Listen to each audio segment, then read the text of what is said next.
Tomorrow we celebrate the 1400th anniversary of the death of St. Wendelin. So what do we know about him? Wendelin was actually called St. Wendelin of Trier, which is located in Germany.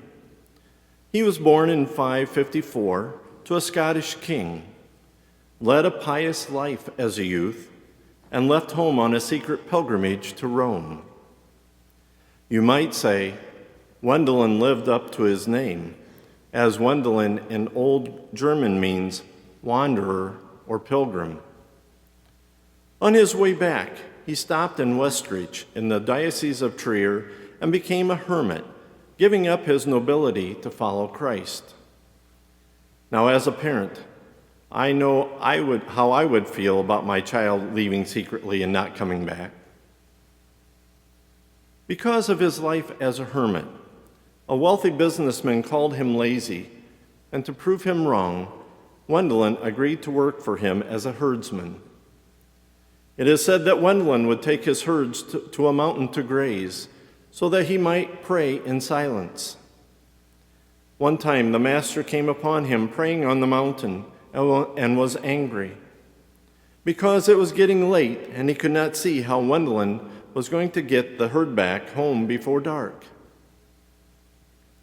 However, when the master arrived back home, he found Wendelin and the herd already there. Realizing that this was a miracle from God, the master gave Wendelin what he desired most, his own hermit cell close to the farm. Later, he went on to establish a group of hermits, which eventually became the Benedictine Abbey of Thole. So why would our church choose St. Wendelin as their patron saint? For one, St. Wendelin is the patron saint of country people and herdsmen. But he also gave up his nobility to become a humble servant of Christ and focused on Christ through his desire to pray constantly. He loved being in the presence of God through his prayer.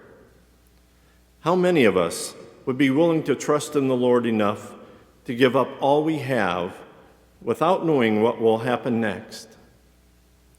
St. Wendelin really lived the first and greatest commandment.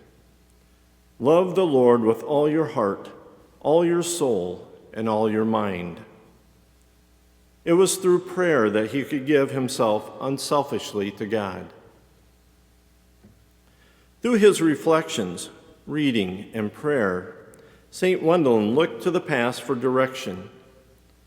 He read the sacred scripture, learned from the fathers of the church, conversed with God through prayer, and became a servant of God.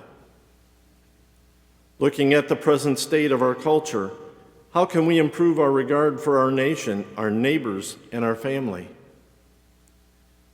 St. Wendelin would say by reading scripture, learning from the fathers of the church, conversing with God through prayer, and becoming servants to our neighbors by becoming servants to God.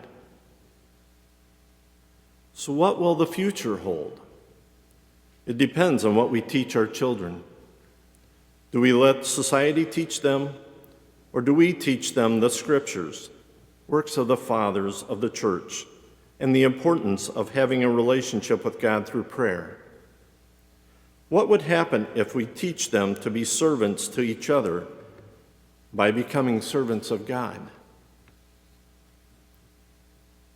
We can learn a lot from our patron, St. Wendelin. He shows us how to give God our full trust and our willingness to be his humble servant. So what are we called to do as members of St. Wendelin? Remain humble. Be good servants of God. Care for our neighbors. And above all, pray.